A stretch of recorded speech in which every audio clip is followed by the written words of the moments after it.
Hi, I'm Brian, and today I'm going to be taking a look at this album. I wonder if you can pick the name of the band from the cover. Can you spot that at all? It's great, isn't it? I love this cover so much. This is Wah out of Liverpool and Pete Wylie, and Nah equals Pooh, the art of bluff. Now, I've got no idea what that means at all, but I just love this cover, don't you? I mean, you could be sort of at the record fair at the end of days on the way after Armageddon and all that has occurred, and you ask the clerk there, or the shopping at the clerk, you ask the clerk, you ask the shopping attendant, have you had a copy of Wah? Nah equals Pooh, the art of bluff. And you can see it 30,000 miles down the road at the end of days, at the end of the aisle, at the end of all the boxes. And you'll see it there and it'll stand out like, there it is. I'll have that before I go into heaven or hell, whatever. So there's the back cover. And just in case you missed it around this time, the first time, it is called Wah. That's right. And we've got 10 songs on this album, and here they are. Now, I don't know in Australia whether it came with a booklet or I think it came with an inner, but there are no lyrics here. So I've got to apologize for that because I've been trying to work out what the lyrics are, but every time I sort of go back to them, I get them meaning something else or reading as something else. And I want to avoid mondegreens. Here's the label. It's just on a generic Australian WEA label. But originally, it came out as an eternal recording, which kind of ties it back into that idea of the end of days and the wah. It is great, isn't it? Now, of course, Pete Wylie. Who is Pete Wylie? I don't know that much about Pete Wylie, but the fact that everybody knows this, so I'll just pop into it briefly, is that he was a member of the Crucial Three. What a great name for a band. And that featured Julian Cope on bass, Ian McCullough on vocals, and Pete Wylie of Wah on guitar. And I think they gigged around for 6 months or so. But of course, there was no recorded product that came out of that. But Julian Cope went on to do Teardrop Explodes and have an incredibly successful, I think artistically successful solo career. Ian McCullough went on to Echo and the Bunnymen, and Pete Wylie went on to Wah. Anyway, I'm going to stop doing that now because it's good. Anyway, the thing about this is that there's no playing safe with this album. And that is perhaps why he's probably the lesser known of those three from the Crucial Three.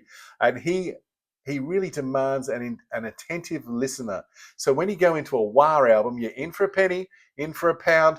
But you know what? That's a fairly cheap price. So why don't we go in for a penny and see how many pounds we get out of it? So let's Wah it up now. Off we go.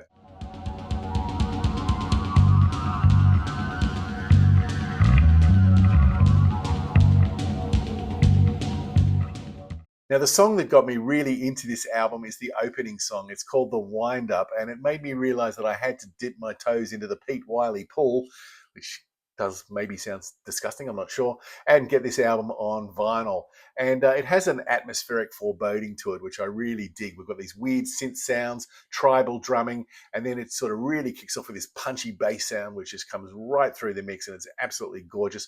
And then Pete comes over the top with these Egyptian chants or Middle Eastern chants, really effective sort of stuff. And then he goes into the vocals and the yelling and the screeching and the screaming, and it's absolutely brilliant. And we hit a solo, and it's a piano solo. And I sort of get the feeling here that it's being played by somebody who's never played the piano before in their life. I did the same thing on one of my songs ages ago, which I might post, but I was sitting down knowing I needed a piano solo and just going blah, blah, blah, and just hitting any note. And it kind of works well for me. It worked well for me, and I think it works well here.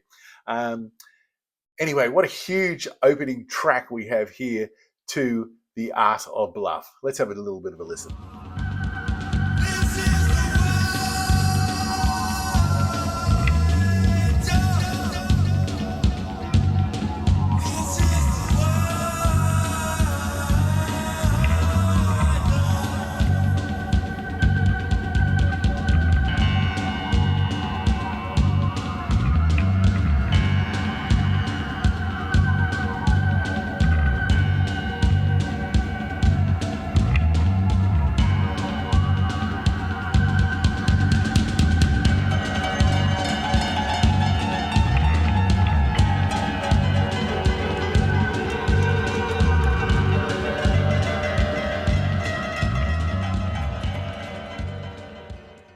Next up, we have Otherboys, and what an incredible artistic statement this is. This is a mission of intent.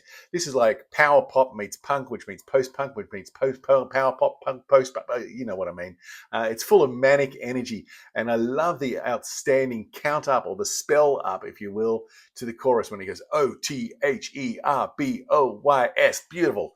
The drums are absolutely propulsive here, and they really push the rest of the musicians or the rest of the instruments to reach that nirvana with them. I love it. And Pete is front and center here, clearly articulated above all of the energy beneath. This is a track that I totally love, and what an outstanding 1-2 assault this is to the opening of this album. Let's hear it.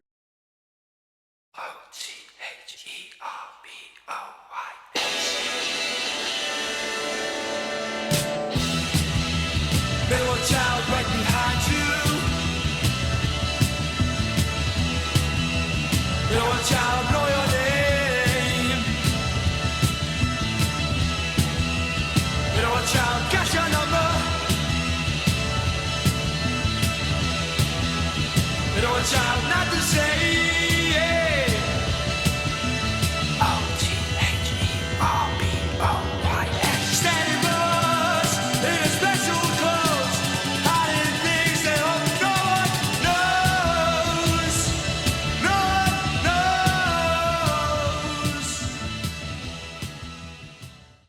This then propels us into the next song, which is called Why Do You Imitate the Cutout?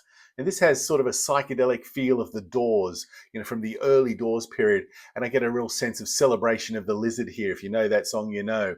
But then we whack on up and change the feel quite dramatically here. And we get sort of almost like a psychedelic garage funk tune, which is cool. And the bass player is going absolutely wild. I dig it.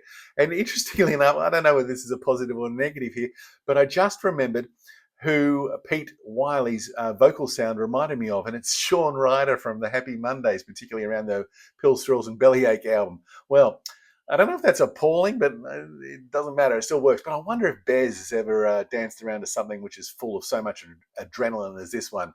Let's have a listen to a bit out of the last verse, which I really totally love. Let's do it.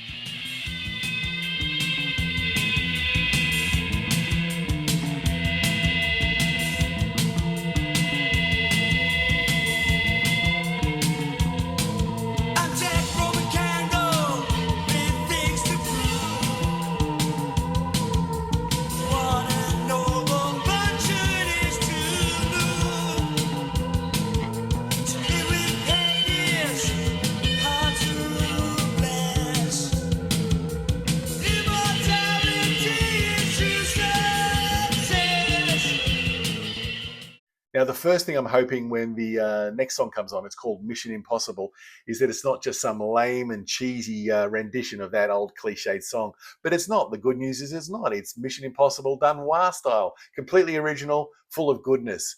Good on Pete. He's reclaimed the song and the title for all of us. Absolutely wonderful. But then Hollywood had to intervene with Tom Cruise and release their own Mission Impossible. So what chance do we have?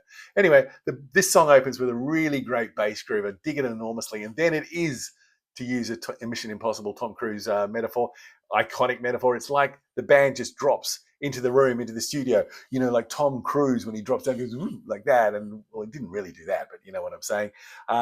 It feels like that. It feels like the band is dropped from the ceiling or the sky into the studio.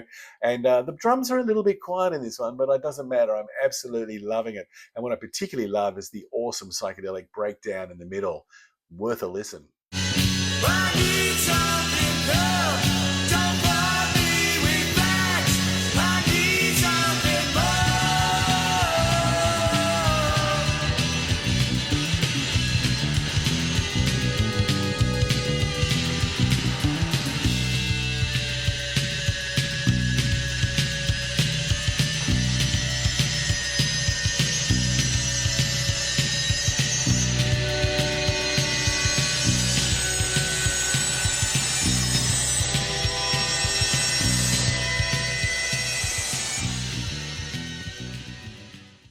The song that takes us out of side one is called Somesay, and it's co-written by Rob Jones.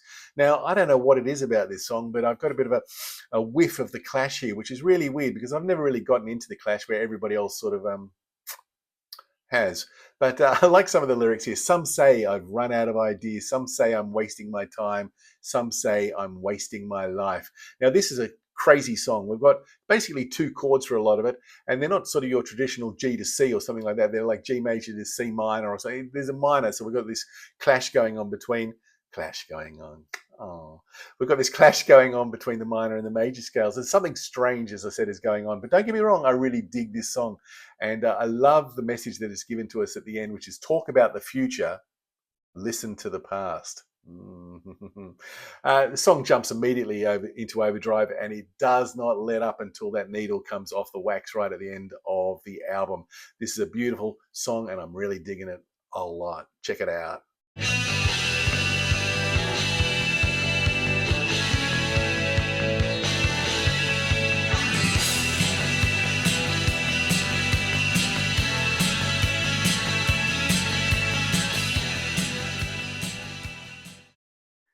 Side 2 opens up with the 7,000 names of Wa. That's right, 7,000. Not 7,001 or 6,999. I think my maths is correct there, but 7,000. And what we have here is a beautiful jingle jangle guitar sound that starts us off. And it reminds me quite a bit of Bowie's Genie. But interestingly enough, it reminds me of that on performance enhancing drugs. There's nothing wrong with that in the field of music at the moment. And, you know, we've just had the performance enhancing games, and there's nothing wrong with that. Well, maybe there is something seriously wrong with that. I don't know. You make the judgment. But maybe this sort of sense of performance-enhancing drugs on this song actually lends itself to the music, because we do have this really deranged lead guitar about a minute into the song. And once again, it's like somebody's picking up the instrument and playing it they've got coordination, but they may not have any sense of melody here. And it's quite cool. I don't mind that. And then the vocals come in at the end, and it's one line, and that's it. We're out of it. So performance enhancing musical enhancement. There we go. Performance enhancing musical enhancement. A theme. And then we go to Sleeppp, which is the name of the next song, except it's spelled Sleepp. We've got the tribal drums coming in. Check. We've definitely got a psychedelic vibe going on here. But compared to the 7,000 Names of Wa, this one's relatively sedate and relatively quiet. It's sung with a pyramidal feel to the music and to the vocals. Now, pyramidal may be a complete neologism here, but we've just got the bass and the drums at the start, and then we hop on board and climb up to a non-existent chorus. That's okay. We don't need to have a climax in every song. That's all right. And if I can be honest with this, I can't find fault with this song. And isn't it terrible that maybe it's just me, that we do look for faults in songs? Sometimes I listen to a new song, could be this one, could be a song called Sleeppp or the 7,000 Names of Wa, and I'm thinking, this is great, what a fantastic open, I've never heard it before, please don't go in the wrong direction or the direction I don't like, and it doesn't here. But if I was going to say something about this, find fault of it, I'd say, by God, it gets manic towards the end, but there's no fault in that, is there? I'm a big fan of this song, Sleeppp.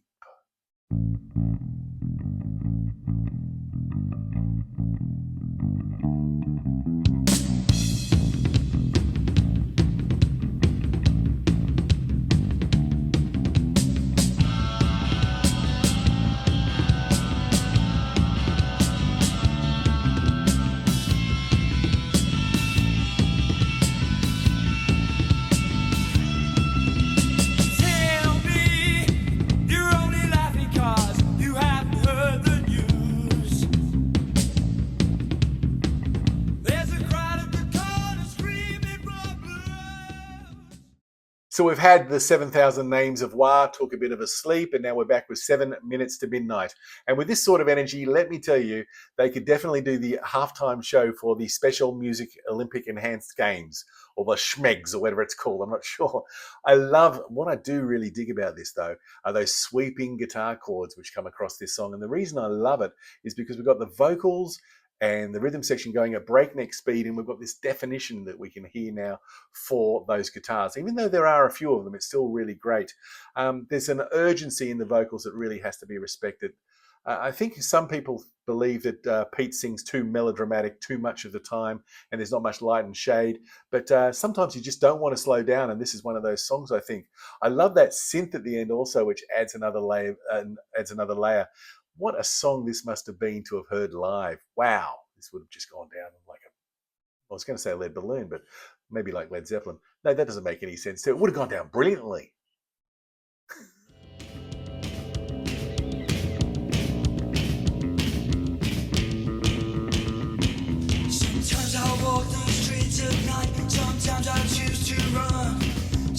Sometimes I remember it, sometimes I have fun. Sometimes I walk, sometimes I run, sometimes I have to hide. Sometimes I think I'm not afraid that I see you on the other side. On the other side. I'm a liar, I never just do the words. I'm a matter, so I need a role. I'm the side of the waves and the forbidden gates. Rises to me and to be told. I'm a liar, a giant, I need a respect. I'm the keeper of the faith. I'm the hand that will lead when your body's bleeding. Seas of the sand and the rain. And to finish off the album, we have the shockingly titled The Death of Wah! Exclamation point. Although I think every time Wah is written, there's an exclamation point after it. If you say the word Wah, exclamation point straight after it. Anyway, it's The Death of Wah, which is not literal, it's metaphorical, because Pete would be back in a couple of years as the Mighty Wah. The new improved Wah is now the Mighty Wah. And he's had that many incarnations of Wah, Mighty Wah, etc. That's hard to keep count. Anyway, I said all that to say this. What we're actually talking about here is a very sort of similar sound for this song as the songs that have come before. And so we have tribal drums, we have the bass coming in, punchy, which I really dig about it. But what we have also from the verse, backing up the verse and the chorus, is this sort of bone-chilling sort of synth, cold synth, which is very much representative of the 1980s. And in many ways, and I love it. I absolutely love it. But in many ways, it places this song firmly in the 80s, as opposed to the other songs, which seem to me to be a bit timeless. But look at this wash going in this synth, which I really love. The final section from the start of the middle breakdown, which is just drums, but the bass now changes from a minor key into a major key, is really cool. And this is accentuated with the keyboards, and it gives us a sense of hope, a sense that we can dream. We may be dreamers. And it does remind me of Supertramp. Now, say what you like about Supertramp. I think they've had some brilliant songs, brilliant albums over the years, and I think they've influenced a hell of a lot of bands. Great band. And you know what? Even if they've had no influence over the second half of this song, it's just the moment on the album which has sort of hit me the hardest since the first section of the wind-up all those minutes before. So it's really cool. It's a brilliant closer to the album. I really dig it, and I'm sure you will too if you like what's come before.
So that's the thing about a Pete Wylie album. It invites you in maybe calmly, well, not calmly, but with a sense of that, and I think I said atmospheric foreboding, but then it pins you to a wall or a ceiling or a floor, and you've got to stay there until the end. This is a tremendous first album by Pete Wylie, which sets the bar very high for albums to come. And I'm going to be particularly looking at the next album, which is called A Word to the Wise Guy. And that'll either come out at the same time as this review, or maybe in about a week's time. Or if you're catching this down the track, it's already out. It's interesting. Word for the Wise Guy maybe doesn't sound as immediately brilliant as, what's the name of this? The Art of Bluff, Wah equals Pooh. And then we have the cover for A Word to the Wise Guy. It doesn't sound immediately as brilliant as The Art of Bluff, but it's sort of an album which, if you check into this hotel, you ain't never going to leave. Anyway, hope you've enjoyed checking into this hotel. Thanks so much for watching. Hope you're doing well, and bye now.